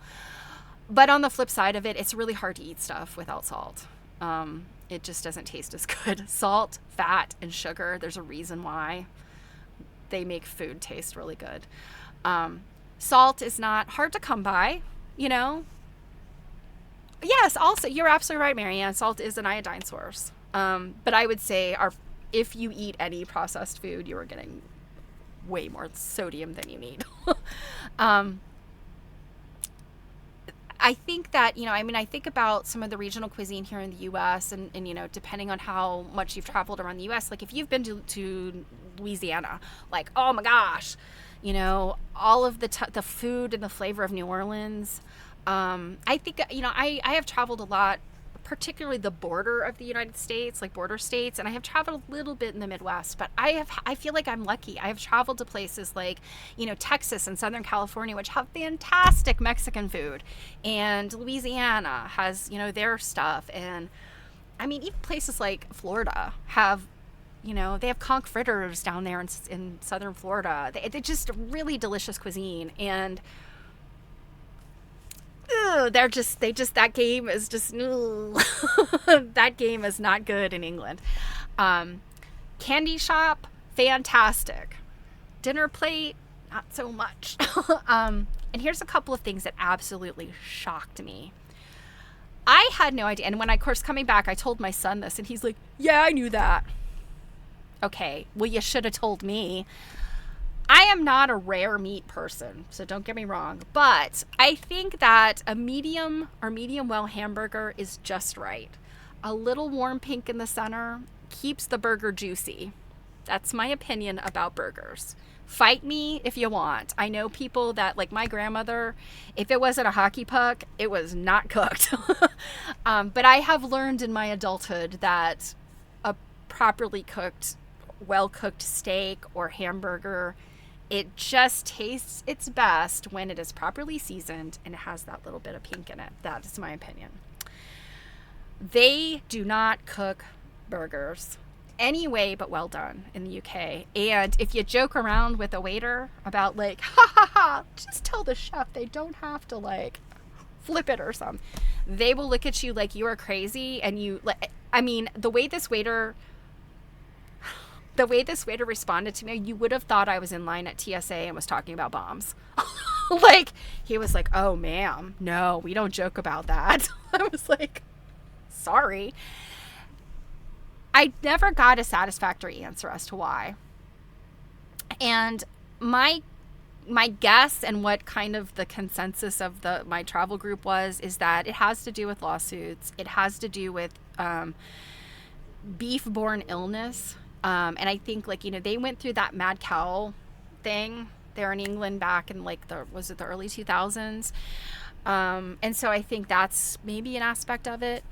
I did not eat any steak in England. In fact, the only and the hamburgers were something I ordered. I ordered a hamburger at the hotel one night. My mom also ordered a hamburger another day. All of the food that were our inclusive dinners were pork, fish, and chicken only. I never had any beef. Now, here's an interesting thing. Our travel agency asked us, of course, do you have any food allergies? Now, I have nut allergies, so that was important, and I really appreciate the fact that they take that effort because many desserts have nuts in them, and they are over the top concerned about food allergies in the UK. Every single restaurant, and this is where I think that it's a government, that the food allergy thing is a government oversight thing. I think it is required, like their health code, it just requires every single restaurant. And I'm talking to everything from high-end, expensive restaurants all the way down to fast food to ask about food allergies, to tell you, if you have a food allergy, tell us, ask us. We may not be able to accommodate you, but you need to tell us. Like, there's that. It was crazy to me. But I never had a steak. So I don't know. I assume you can get steak cooked to order. You could get a medium steak. And here in the US, of course, if you eat beef, you are well aware that menus will tell you you should not eat undercooked beef if you're pregnant, if you have immune disorder, etc. Because ground beef has a higher possibility of E. coli contamination. Now, a steak is just a cut of meat, and grilling a steak on either side, no matter how undercooked in the center, you're going to lessen any chance of E. coli. Whereas with a hamburger, you basically, if it's contaminated and you ground it up, it's basically all mixed in. So yes, I understand why you would want to be very careful. And, I suspect it's that kind of thing. Now, with the mad cow stuff, I don't think that even cooking it to hockey puck levels, I'm not sure if that helps. If you've got some, mad cow disease contaminated meat. I don't know about enough about the whole thing, but I suspect that's where it comes from. So the seasoning, the fact I could not order meat to the standard I wanted, and the other thing, and I, again, with the desserts, I was very pleased. Like there were desserts served with nuts, and they would always ask, on this tour, we know your group has some person with a nut allergy. Who is it? And I'd be like, it's me. And they're like, okay, your dessert's going to be different. Or we had to leave, like the tea, the high tea we went to had like this little row of, and I gotta show you guys the pictures, they're so wild. It was basically a double-decker bus they brought us that had the levels of the tea things. The desserts were chocolates and things, and my little bus that they brought me left out some of the desserts, and like I got doubles of one of the desserts because they give you 4 little desserts, and 2 of the desserts had nuts, so that they had to swap them out. So I was very pleased with that. I thought that was very thoughtful and really nice as a person with potentially hazardous condition. But some of the other like weird things they could not accommodate. So for instance, one of the women I was traveling with is diabetic, and she is on a program that has, it's not life-threatening for her to divert from it, but in terms of managing her blood sugar, she is used to kind of the order she eats her food in. Like she starts with protein, and she really packs on protein, and then she adds in fats and carbs.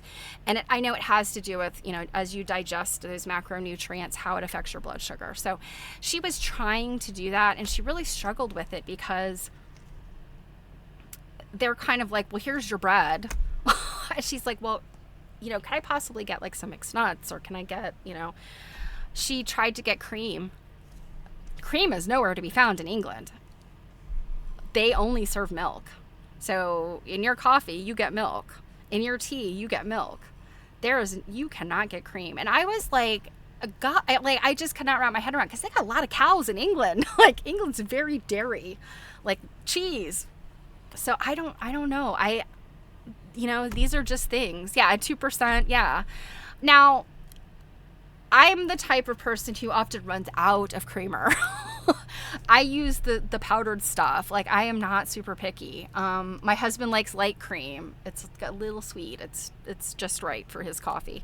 But I'm also, again, I'm the kind of person who runs out of stuff. I will use milk. It's no big deal. Is it my favorite? No, but like whatever. But I was shocked. Like you could get some good butter. You could get some cheese, some fabulous cheese. You could not get a creamer. In the hotel rooms, so many hotel rooms have like the little tiny Keurig or the little coffee maker, and then they have the little packaged things. And you always, in U.S. hotels, you always have the little creamers, the little shelf-stable creamers. They have little shelf-stable milks. It's just, I could not wrap my head around that. Yes, okay, we're in Bergner. Use half and half in your tea at home. Not possible in the UK. Yeah, the whole milk meant for cereal. Yep, that's what some of the people were doing. I was mostly just getting mochas out of the big coffee, the industrial like Keurig on steroids. So I didn't even use sugar and cream or sugar and milk. I just drank it as it came out because it was pretty good. So yeah, it was things like that. I was just like, this is so weird. Now here's another interesting one, and it's one where I'm like, I think the English people have this right. I'm really weird about washcloths. I do not like to use washcloths from hotels because I'm just like, I don't know. A towel is kind of one of those things where you're like, yeah, you hope that this hotel uses disinfectants and bleach and stuff in their towels, and it's, But the washcloth, you think about, like, you look at a washcloth, it looks clean, but you just can't help to think the fact that something that you might use to wash your face, get your makeup off, or whatever, may have been used by some gross, sweaty person to wipe their butt in the shower. And I cannot get past that. The English, and I suspect that this is the same in Europe. I don't remember from my European trip, but they don't have washcloths. You have a hand towel, you have a bath towel, you don't have a washcloth. And I kind of was like, huh. And I looked this up just to see if like what I suspected was true. And it is. The English consider washcloths to be a very personal item, like a toothbrush. So if you think about it that way, like you're not going to go to a hotel and expect there to be like this toothbrush that you use and reuse and they go wash it and replace it. Like, ugh, nobody would do that. They consider the washcloth to be the same kind of thing. And I have to agree. I think that washcloths in hotels, you should definitely bring your own. I have noticed some trends in the US, like some hotels you'll go to and they'll have black washcloths specifically for washing your face and taking makeup off, because a lot of, modern makeup, it'll stain. It's like permanently staining. It's really hard to get washed out of a white washcloth. So yes, they call them face cloths. And some people use a washcloth to wash their pits and wash their butt, and I don't want something touching my face that has ever been used in somebody's rear end. So I have to say that is something that I think maybe sometimes people in the US are surprised by, but I was like, good job, people of other continents. I don't think I think washcloths are a personal thing. All right. How are we doing on time? Guys, it's 4 o'clock. See, this is why I need to have some more, I need to present things to you in a more structured way, because I still have a bag of crap I haven't even talked about. Until next time. So one of the what I would say is probably my most favorite destination I have not really mentioned yet, and that is Hand and Lock Studio. Oh my God! If you're not familiar with Hand and Lock, they have a very interesting history. They're technically not that old in terms of like ye old England. Much of what their history is more recent in the sense that like we're talking 1700s, 1800s kind of history. They were two different embroiderers. They're the royal embroiderers, and in I guess it was the late 1800s, and I might be wrong about this. I am wrong about this. It's not until the 20th century. Yes, it's the 20th century when they merged. But they're the royal embroiderers. They do a lot of the embroidery for the military. So as an example, they are responsible since Queen Elizabeth died. The royal monograms, of course, would have like the E, Elizabeth Regina. She's the queen. Well, we have a king now in England, so they are the ones that have to change the E's to C's because we go from Elizabeth to Charles. Now, HRM, His Royal Highness or His Royal Majesty, Her Royal Majesty, luckily the H can stay the same, so they don't have to change anything that says that, but the E's have to become C's. So they are responsible for remaking some of that stuff for the really high level ceremonial costuming. So, people at a really high level that wear these fancy uniforms. Now, some of the other military, some of the more ubiquitous workers at the palaces and stuff, they might have their embroidery done. It might be a machine embroidery. And Hand and Lock does have machine embroidery, but a lot of what they do, this is hand stitching. And of course they do a lot of their projects are related to the royals, and that because that's where they originally come from. They have the warrant. They are the official military embroiderers to the king. But anybody can have them embroidered. Like if you want to have some monograms, they'll do them for you. And in fact, I have a tale of monograms to tell you guys about that will blow your mind. They were so fascinating. And my big splurge was I bought a kit from them, a goldwork kit. And I will show you guys that maybe Thursday. I think Thursday might be a good day for Hand and Lock. They were amazing. I got to be part of, they demonstrated a little thing, the epaulets, Epaulettes are those gold fringy looking things on the shoulders. Think of like, very fancy European, French, English, military garb, those epaulettes. They make them. And they have a machine that twists the gold thread, called bullion. And actually, bullion is technically not a thread; it's a twisted metal. They have a machine that twists that, and so they did a little demonstration. And of course, I got to be the person that held the wires while they twisted them, and I have a little piece of bullion that would go. That was like my favorite souvenir. It's so interesting, and all of these like amazing embroidered things, and these military people get to wear these garments. They're just, if you love embroidery, if you love hand sewing, this stuff just, it is so amazing. So that will be kind of my big thing to tell you about, because I just have not shown you anything from there, and it is absolutely fabulous. One other thing that I have, I mentioned the Cotswold Woolen Weavers, and I didn't have like I said, I kind of had to race through there. They had some really cool stuff. I did buy some wool, and very, very, like I said, surprisingly affordable. Like these are probably about a meter of cloth, maybe. Actually more like half a meter. But like I paid like £12 for these. £12. That's for something that was hand woven by somebody. I think that was a really good deal. And for £5, I have not opened this yet. I got a big craft bag. They had these, you can see, craft pack, £5. And these are all these tiny little offcuts.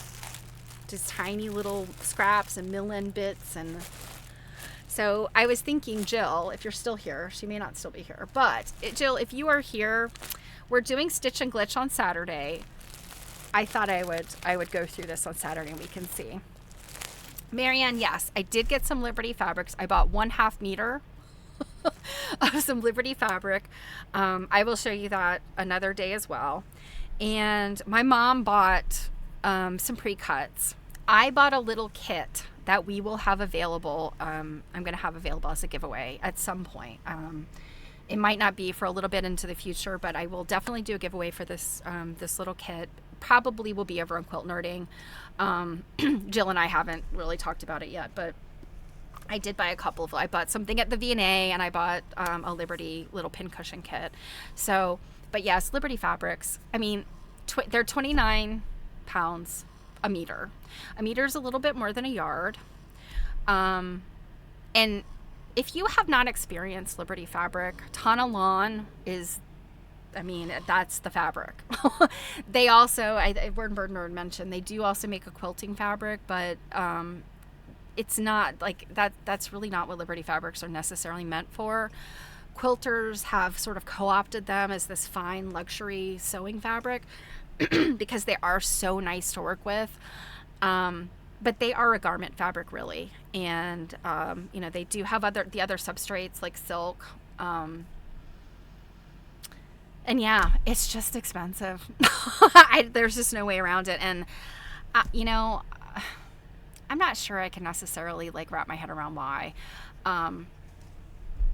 This is some wool that the sheep were raised in the Cotswolds and they were sheared, and this was woven. And yeah, it was probably woven on an industrial loom, but still, human hands made this. Tana Lawn, on the other hand, is mass produced. It's very nice fabric, but I really struggle with why it's so expensive. I don't know. It's just one of those capitalist economy things that I can't quite wrap my head around. It's expensive here in the U.S. It's pretty much the same price, really. If you guys remember when it showed up at Joann got, and I guess this was maybe 2 or 3 years ago, Joann got some Liberty fabric, and I don't think it sold well because it was $30 a yard, and which is technically a little bit more expensive because a meter is more than a yard. So 29 pounds. Well, I mean, do the math. $30 a yard here in the US, 29 pounds a meter in the UK. It's just, yeah. Yeah, it is 54 inches wide. That's the thing. Like, yeah. Yeah. I'm trying to remember. So now Cotton and Steel, and they're now Ruby Star Society. Are they Riley Blake now? Or are they Moda? I'm trying to remember. I was a huge Cotton and Steel fan, and I bought some of the Ruby Star Society stuff, but I kind of cut my modern fabric spending off a little bit, so I haven't bought very many of the Ruby Star Society, but they do have lawn. Like, lawn is one of their substrates. Their lawn is lovely. It's I want to say it's made in Japan, so it's just a very fine, nice fabric. And that's the thing. Like, I'm not gonna say I don't want to spend money on fabric to get the nicer stuff. That's the thing. For very nice things, you have to spend money. But I just can't quite wrap my head around the Liberty. And there's some cultural stuff going on in London. It gets a little political, so I kind of want to be thoughtful about how I explain some of these things or describe some of these things. But there were folks buying a lot of Liberty. I mean, a lot of lawn and the silk, and definitely not quilters. They were definitely buying for garment purposes. And I'm trying to think, like, what else you could potentially use Tana lawn for. But Tana lawn is, it's an heirloom type fabric. It's very nice for blouses, and it's really probably not the best fabric to make a quilt out of because it is so fine. So yeah, blouses, scarves. You can buy bandanas and scarves ready-made at Liberty out of their fabric. A bandana will cost you about 40 pounds. And I'm like, what? I could buy a meter of this and make my own bandana for less. But in fact, I guess out of a meter, you would get 2 very large bandanas. But yeah, if you're going to buy a ready-made finished bandana, I saw them. I thought, oh, this would make a wonderful souvenir. Not for 40 pounds, it wouldn't. So yeah, you got the wool, you got some of the things I couldn't quite wrap my head around. But again, I try to do the apples to apples for the US, and I think, like, there are places you go in the US to buy fabric and it's quite pricey fabric, and then other places you go where you're like, oh, this is quite reasonable. So I guess it's some of the same thing, and it's the cachet of Liberty. They charge what they charge for it because they can get it. People will buy it, and I think that's bottom line what it is. So yeah, I think I'm gonna kind of end there. I need to look at all of my pictures, you guys. I have such wonderful pictures that I want to share with you. And festival quilts, yeah. Liberty corduroy. I did see some of that at Festival Quilts. There were fabric stores there. And I just knew I was not going to be able to take heavy fabric. I already did my book planning. I purposely said I will buy a small amount of Liberty fabric, but I'm not going to go crazy buying fabric there in the UK, even though they had some wonderful stuff that we don't have here, prints and things. Yeah, and they don't have, you're absolutely right, they don't have the corduroy at the Liberty store. It's these independent fabric houses that clearly have all this Liberty stuff that they don't sell at the Liberty store. So yeah, I think there's this whole aspect of like sort of modern fashion and quilting textile that I just did not tap because I knew I would not be able to bring it back even if I had the ability to. A small wheeled carry-on, yes. Well, I have this big boat tote type of bag that I have traveled with a long time, and it's one of those things that folds up. I can fold it up pretty small, put it in the front pocket of my suitcase, and know that I can stuff it full and carry it on, and I can also check it if I have to. So I went in knowing that, but I also knew that I was going to be stuffing it with books and things, and sort of souvenir-y things that I wanted to like kind of remember my trip by, and not necessarily like fabrics. I do have a goal of a future plan, future trip back, to really spend the whole weekend at Festival of Quilts. No, I didn't. No duties. Customs is kind of a tricky, weird thing. You're kind of coming back. Here's the beautiful thing. My mother, again, with mobility issues, we use a wheelchair at the airport, and they kind of whisk you through. So yeah, I think so. The duty free stuff, that's when you're buying things like wine and Cartier and stuff like that. These are your de minimis souvenir type things that nobody is going to ask you about. So yeah. And that's the other beautiful thing. No sales tax. You're not dealing with sales tax. So yeah, I can, once I look at my American Express, I think I can make a little bit more sense of what I paid for stuff. And